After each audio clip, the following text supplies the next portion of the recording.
সন্তানের মনের চাওয়া পাওয়া মার থেকে ভালো আর কে জানতে পারে বলো। তো হ্যালো এভরিওয়ান, জিতুস মম কিচেনে তোমাদের আবারও স্বাগতম। বেশ কিছুদিন কিন্তু লং ভিডিও দেওয়া হয় না। আসলে আমি কিন্তু চলে গিয়েছিলাম মা বাবার কাছে। তো মা বাবার কাছে ওইখানে যাওয়ার পরে কিন্তু আসলে একদমই টাইম পাই নাই যে লং ভিডিও এডিট করে ভিডিও করে আর কি আপলোড করব, সেই টাইমটা আসলে হয়নি। এই জন্যে কিন্তু এই কয়দিন শুধুমাত্র শর্ট ভিডিওগুলোই আপলোড করেছি, লং ভিডিও আপলোড করা হয়নি। তো মা বাবার কাছে গেলে আসলে এমনিতেই মনে এক অসাধারণ শান্তি লাগে। এমনিতে কিন্তু শ্বশুরবাড়িতে খুব একটা বেরোনো হয় না বাড়ির থেকে, শুধুমাত্র বাবা মার কাছে গেলেই কিন্তু বেশিরভাগ একটু বাইরে ঘুরতে ফিরতে বেরোই। তো সেই জন্য কিন্তু ছেলেকে নিয়ে একটু পাশে একটা পার্ক আছে, যেহেতু আমি খুলনায়, আমাদের বাড়ির খুব কাছাকাছি হাদিস পার্ক। তো বিকাল হলেই ওখানে কিন্তু ছেলেকে নিয়ে চলে যেতাম। এই বেশ যে কয়দিন ছিলাম তার মধ্যে 3-4 দিনই গিয়েছি। তো ওকে নিয়ে বেশ একটু অনেকটা টাইম এখানে পার করতাম। তো এখানের পরিবেশটা কিন্তু অনেক সুন্দর। আসলে শহরে তো মানুষ বাড়ি ছাড়া আর তেমন কোথাও যাওয়ার জায়গা থাকে না। তো শহরের মানুষরা বেশিরভাগই কিন্তু পার্ক থাকলে কিন্তু পার্কে সেই সময়টা ব্যয় করে। এই পার্কের একটা বিশেষ আকর্ষণ কিন্তু আসলে এই যে এই পুকুরের মাছগুলা, এখানে কিন্তু অনেক বড় বড় সাইজের মাছ আছে।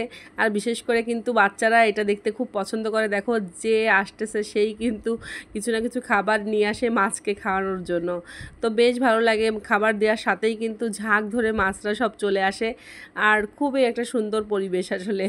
আর দেখো, এই যে সন্ধ্যা হয়ে গেছে, তো ছেলে কিন্তু অন্যরা সবাই এরকম বেলুন উড়াচ্ছে দেখে তারও বায়না যে সে বেলুন উড়াবে। তোর বাবা কিন্তু এই দেখো বেলুন কিনে দিয়েছে আর সে দৌড়ে চলে যাচ্ছে অনেক দূরে।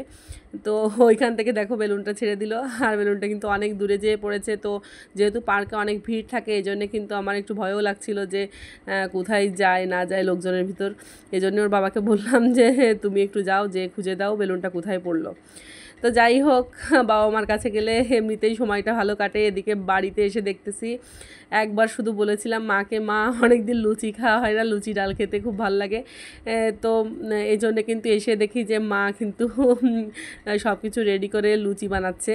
তো এই জন্যে মাকে একা একা তো আসলে করতে দেওয়া যায় না, একা পারবেও না। এই জন্যে কিন্তু মা বেলে দিয়েছিল, আর আমি কিন্তু এদিকে তাড়াতাড়ি লুচিগুলোকে ভেজে নিলাম। আর গরম গরম এরকম লুচি আর ডাল, বুটের ডাল যদি রান্না করা হয় ঘন করে, তাহলে কিন্তু অনেক সুন্দর লাগে খেতে।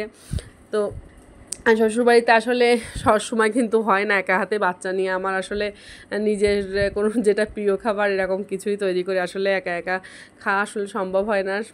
যাই রান্না করি আসলে ছেলের যেটা ভালো লাগে বা ছেলের বাবার যেটা ভালো লাগে সেটাই বেশিরভাগ করা হয়। নিজের পছন্দের খাবারটা বেশি একটা করা হয় না। এটা তো আসলে মা বাবার কাছে গেলেই একমাত্র খাওয়ার হয় আর কি। আর এই দেখো, ছেলে বাইরে গেলে তো তার খেলনা কিনা লাগবেই। এই যে সে আবার নতুন খেলনা নিয়ে চলে এসেছে। তো এটা কিন্তু অনেকগুলো পিস আছে, এগুলো দিয়ে অনেক কিছু বানানো যায়। ট্রেন আছে, আবার এই যে বাচ্চাদের কিছু টয় আছে। তো যাই হোক, এসে কিন্তু সে খেলতে একেবারে খেলাধুলা শুরু করে দিয়েছে। আর তার সঙ্গে কিন্তু সঙ্গ দেওয়ার জন্য তো আমি সবসময় থাকি, তাকে কিন্তু একটু দেখিয়ে দিচ্ছিলাম কিভাবে কি সেট করতে হবে না হবে। তো সব কিছু খেলাধুলা শেষ করে কিন্তু তারপরে তার একদম খিদে লেগে গিয়েছিল।